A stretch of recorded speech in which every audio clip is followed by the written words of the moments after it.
যারা বলেছিল না হিন্দু রাষ্ট্র বানাবো, ভিডিওটা তোমাদের জন্য ভাই দেখো। तुम कौन जात हो रे? तो बोले हिंदू धर्म है बाबा। जे तो हिंदू धर्म नहीं, नाम बताबो अपना जात कौन हो? तो बोल पासवान है। और पासवान से नाम सुना बाबू, दोनों हाथ बांध दिया पीछे उठे, दोनों पैर बांध दिया, और उसके बाद जैसे मुर्गी के हलाल करता है से मार रहा है लाठी से, पैना से और डंडा से। তা এরা দলিত বলে কি মানুষ নাই?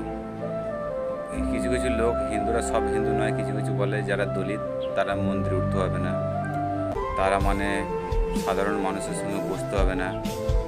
আচ্ছা, ওরা কি পৃথিবীতে জন্ম নিয়ে কি ভুল করেছিল? ওরা কি মানুষ নয়? আমরা তো মুসলমান ভাই, আমাদের ভেতরে কোনো ছোট বড় কোনো জাত নাই, সবাই সমান আমাদের ভেতরে। হিন্দুরাও সমান। কোনো একটা হিন্দু যদি এসে মসজিদে বসে থাকে কেউ কিচ্ছু বলবে না, সে যদি শান্তি করে এসে বসে থাকে। তাই ভাই, মানুষকে ভালোবাসতে শেখো, তাতে কি আল্লাহ ভগবান তাতে মানুষকে ভালোবাসবে। আর আমি যদি মানুষকে ঘৃণা করি, আমি যদি 5 ওয়াক্ত নামাজ পড়ি, আমি যদি দান করি, আল্লাহ আমাকে জীবনে ক্ষমা করবে না। তাই আল্লাহ বলে, ভগবানও বলে, মানুষকে ভালোবাসতে শেখায়, ঘৃণা করতে শেখায় না। এটাই আমার কথা, আর কিছু বলার নেই।